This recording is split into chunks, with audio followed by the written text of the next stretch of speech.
In the quiet stillness of Lake Ashi's night, a giant rose silently sways. But look closer. From those elegant petals, what is oozing out is not morning dew, but a pungent, crimson blood. Suddenly, the flower tears open, not to display its beauty, but to reveal a pitch-black throat, lined with sharp, hideous shark teeth, ready to crush anything. Across the expanse, a bizarre sound pierces the night. It is a painful, agonizing shriek, carrying both the resentful melancholy of a woman and the roaring, furious wrath of the king of the monsters, Godzilla. The monster, Biollante, has awakened from a sinful botanical hell. But have you ever wondered what turned a symbol of love and beauty into such a terrifying nightmare? What is the true self hidden beneath that thorny exterior? A sinful soul, or merely a pitiful victim of human arrogance? How fragile is the boundary between a father's blind love and the crime of creating a destructive monster? Let's join Nguyen Phim Vien Tung to open the monster file and step into the journey to discover the origins and darkest mysteries of Biollante right now. To understand the birth of Biollante, we must turn back the clock to a tragedy drenched in tears and blood. It is the story of Dr. Shiragami, a genius biologist with a broken heart. His life completely collapsed after a devastating terrorist bombing in the Middle East, a tragedy that claimed the life of his only daughter, whom he loved dearly, the young Erica. The overwhelming pain of losing his child, surpassing all limits of a father's endurance, gradually pushed the mind of a rational scientist into the deep abyss of madness. Unable to accept the harsh reality that Erica was gone forever, Dr. Shiragami conceived a highly daring yet risky idea that went against the laws of nature. Utilizing his superior biomedical knowledge, he sought to extract Erica's remaining soul cells to fuse them into the DNA of a rose, the flower his daughter loved most during her lifetime. Deep down, the poor father believed that this way, Erica's soul would continue to live, nurtured and existing forever in the form of an elegant flower.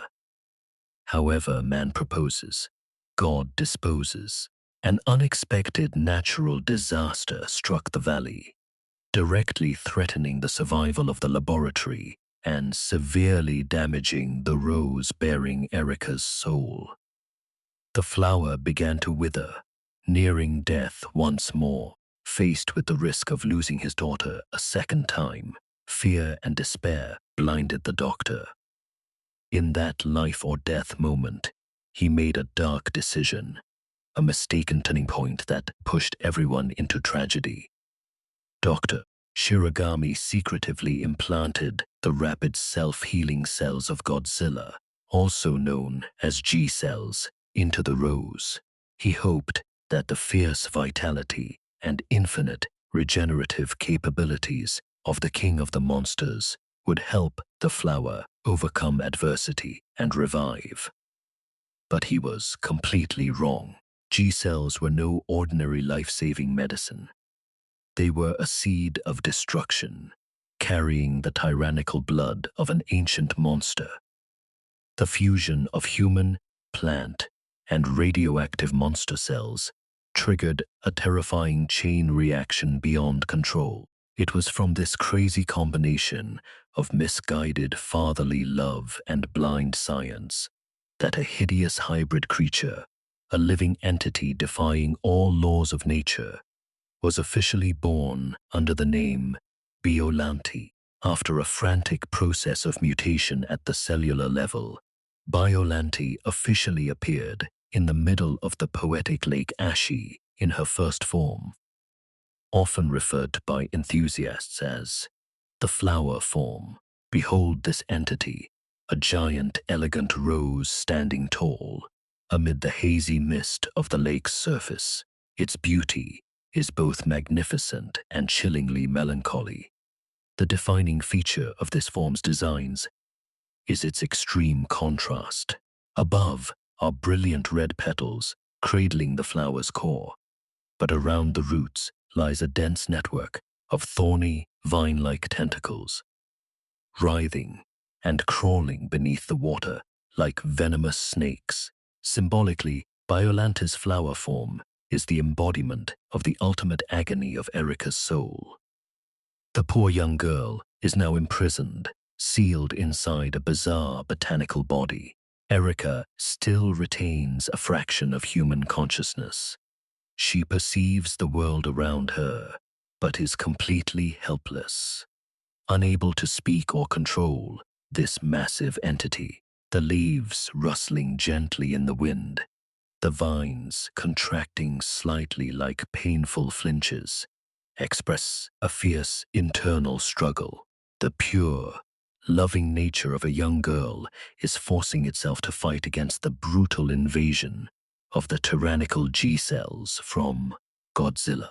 Day by day, Erica helplessly watches her plant body gradually degrade, transforming into a frightening biological weapon.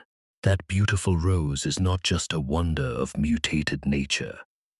In essence, it is an open grave, a living prison, confining the soul of a young woman, a tragic symbol of the consequences when humans dare to touch the power of the gods. The false peace at Lake Ashi did not last long when an invisible spiritual call echoed across space. The call originated from Biollante itself, a specific wave frequency created by the resonance of the tyrannical cells inside it, and the only entity on Earth to respond to this call was none other than Godzilla, drawn by an energy source, both familiar and foreign. The king of the monsters parted the waves and stepped up from the depths of the ocean, heading straight toward the giant flower. The first battle between the hybrid and the primordial creature officially exploded. Initially, Biollante attempted to use her long, writhing vine tentacles to lash out and tightly constrict Godzilla's massive body to restrain her opponent. However, the weak resistance from a creature in its flower form quickly ran into the absolute power of the king of the monsters. Godzilla's dorsal plates began to glow with a brilliant blue light, and immediately after, a powerful stream of atomic breath was unleashed, tearing through the night and striking directly into the core of the giant rose. The sky-rending radioactive fire swiftly incinerated Biollante's fragile plant body. The elegant flower collapsed in a sea of flames, but this death was not the end. It was the release of an even more terrifying nightmare. Right at the moment her body was severely devastated, the ultimate survival mechanism of the G-cells was triggered most fiercely. The beastly nature of Godzilla within Biollante took complete control, crushing what little human consciousness remained of Erica. A process of mutated evolution at the molecular level took place at a breakneck speed. Instead of turning to ash, Biollante's entire body disintegrated into millions of glowing golden spores. Sparkling like magical embers, they gathered and soared into the sky, transcending the atmosphere and entering deep space. Biollante had temporarily retreated, but Godzilla's tyrannical blood was now fully integrated into her biological structure, preparing for a rebirth in a new form, 1,000 times more horrific and brutal. A thick darkness blanketed the Wakasa Plain, bringing with it an atmosphere so suffocating it was hard to breathe. The ground began to shake violently, not from an ordinary earthquake, but from something truly horrific. preparing to descend. From within the heavy fog and the chill of the night, the glowing spores of light from deep space plunged down like a deadly meteor shower. They gathered, weaving tightly together, and burrowed deep into the earth to mark the terrifying return of the hybrid entity. Biollante was reborn, stepping out of the shadows in her ultimate configuration, the plant-beast form. This sight would undoubtedly etch itself into the minds of anyone witnessing it as the planet's worst nightmare. Look at her body structure in this new form. The pure elegance of the rose has completely vanished, replaced by a monster with an incredibly brutal appearance. Her head has now completely transformed, elongated, and ferocious, like the head of an ancient crocodilian tyrant. Whenever she opens her mouth, hundreds of razor-sharp teeth arranged in interlocking layers stand ready to crush any obstacle. Instead of ordinary legs, Biollante's lower body is a massive mass of root tumors, anchored and moving on 4 coarse, heavy, ancient tree root legs, each step shattering the surrounding ground and rocks. The most terrifying aspect is the array of vine tentacles hundreds of meters long surrounding her body. Each vine is no longer a harmless strand, as their ends have mutated into fierce, serrated trap-like mouths. What makes Biollante truly horrifying is her grand size, completely eclipsing the king of the monsters. When Godzilla stands before Biollante, the tyrant, who was already incredibly massive, suddenly appears unusually small, standing 120 meters tall and weighing a staggering 200,000 tons. Biollante towers like a moving mountain, completely overwhelming Godzilla physically. A massive dark shadow cast over her opponent, signaling a grand life or death battle where mutate nature is determined to dethrone the king of the monsters. With the most primitive, destructive power, stepping into the plant-beast form, Biollante did not just undergo a physical makeover. She also possessed a unique and brutal skill set, making her one of the most troublesome opponents Godzilla had ever faced. Let's analyze deeply the deadly biological weapon system of this entity.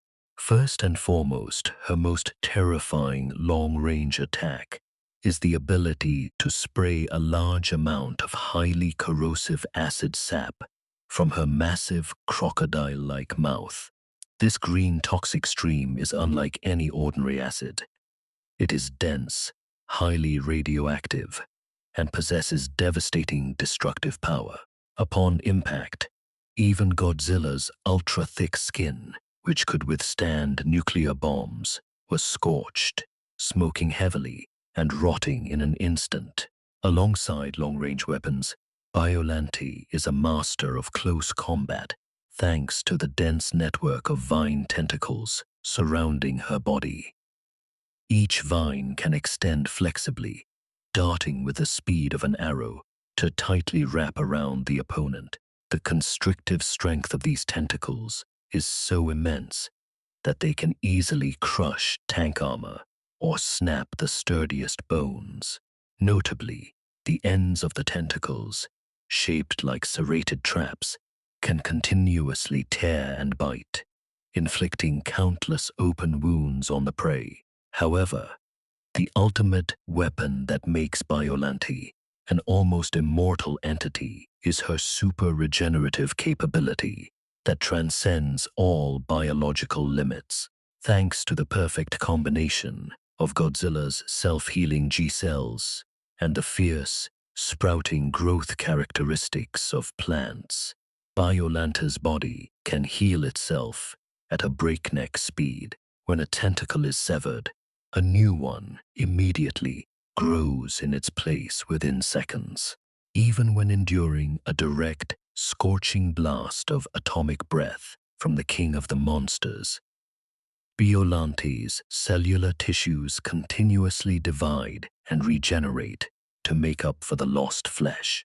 This immortality turns Biollante into a resilient war machine of attrition, ready to drag any enemy into a lingering battle with no end in sight. The encounter at the Wakasa Plain was not merely a battle between two monsters, but a brutal slaughter between blood and biological sap. Upon confronting each other, Biollante was no longer as hesitant as the first time. Capitalizing on her massive physique, the plant monster proactively launched a frantic assault. The match reached its peak of horror when Biollante thrust her massive crocodile head forward, locking her jaws tightly around Godzilla's head and shoulder. The sound of crushing flesh and bone mingled with the painful roars of the king of the monsters, echoing across the expanse. Not stopping there, Biollante's network of tentacles operated at full capacity. A sharp, trap-headed tentacle shot out with wind-cleaving speed, piercing through Godzilla's hand and embedding itself deep into his flesh, locking down the opponent's ability to resist. Tactically, Biollante demonstrated excellent close combat dominance by maximizing her superior height, weight, and number of tentacles to choke out Godzilla's room to maneuver. The plant monster continuously sprayed streams of highly toxic acid, sap, directly into her opponent's face, forcing the king of the monsters into an unprecedentedly perilous position. Godzilla was completely passive before this fury bearing the name of mutated nature. However, the resilience of a king of the monsters is not easily broken. Facing the line between life and death, Godzilla made a reckless decision. Instead of trying to struggle free, he accumulated a massive amount of atomic energy right inside his tightly bitten mouth. Godzilla fired his atomic breath directly deep into Biollante's throat. This suicidal counterattack triggered a horrific radioactive explosion from inside Biollante's body, forcing her to loosen her grip. The battle ended in mutual destruction. Both entities suffered fatal injuries. Godzilla was heavily poisoned by the corrosive acid sap and began to collapse from exhaustion as his body's cellular cooling system overloaded. Meanwhile, Biollante also had most of her core internal tissues incinerated by the nuclear energy. This grand battle proved a harsh truth. When two entities bearing the same tyrannical blood clash, the only possible outcome is devastating destruction for both sides.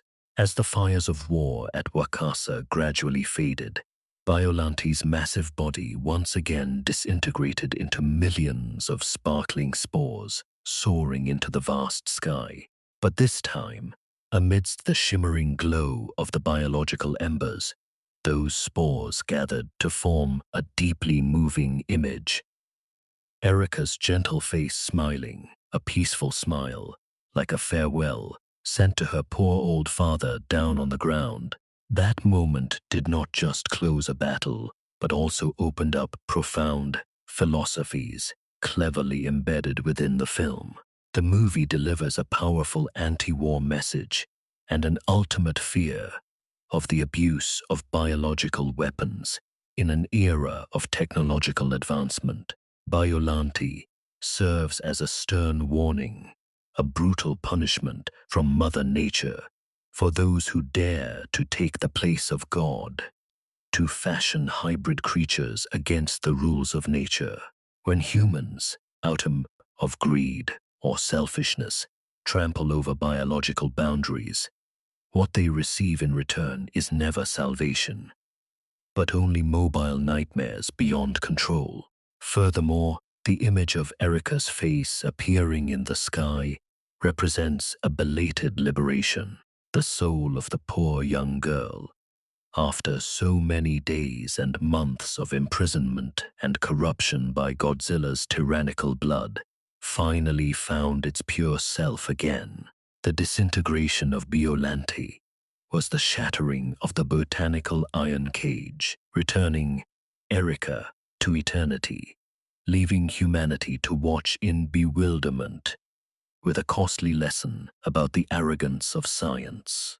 After disintegrating over the skies of Wakasa, Biollante's journey did not stop there.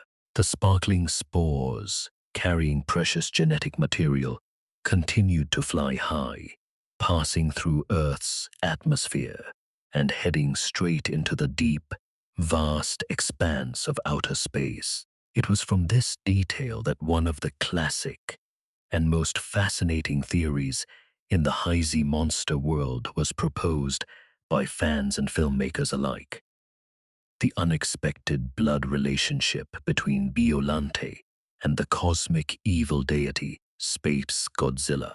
According to this theory, as Biollante's spores drifted through space, they were accidentally pulled into a cosmic black hole filled with extreme energy radiation. Inside the black hole, the hardy G-cells carried by Biollante were not destroyed. On the contrary, they absorbed a massive amount of energy from cosmic crystals, triggering a mutated evolutionary process on a galactic scale. After being expelled from a white hole, this new entity crystallized and took shape as SpaceGodzilla, a brutal version possessing the power to control sharp energy crystal blocks. Although there is another theory in the original lore involving Mothra, the majority of fans still lean heavily toward the Biollante theory. The strange similarities in the roar, the structure of the wide, sharp-toothed jaw, and even SpaceGodzilla's combat style using energy beam tentacles are the clearest evidence showing the shadow of the plant beast of yesteryear. If this theory is entirely true, then Dr. Shiragami, in his past effort to save his daughter, accidentally and indirectly created not one, but two catastrophic creatures threatening the survival of all mankind. The file on the monster Biollante officially closes here. A story full of tears about fatherly love, the blindness of science, and the pain of an imprisoned soul.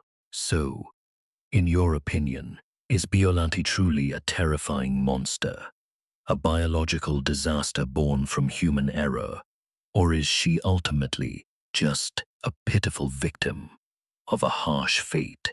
Leave your thoughts in the comment section below so we can discuss it together.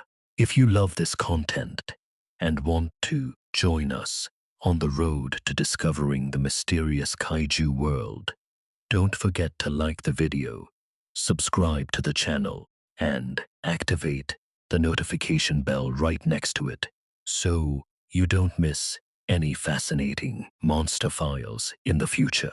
In the next video, we will together encounter an entity that also carries powerful cosmic blood, an arch-enemy born from the very spores of today, the evil deity SpaceGodzilla. But for now, thank you for watching. Goodbye, and see you in the next videos on the Gian Film Vien Tung channel.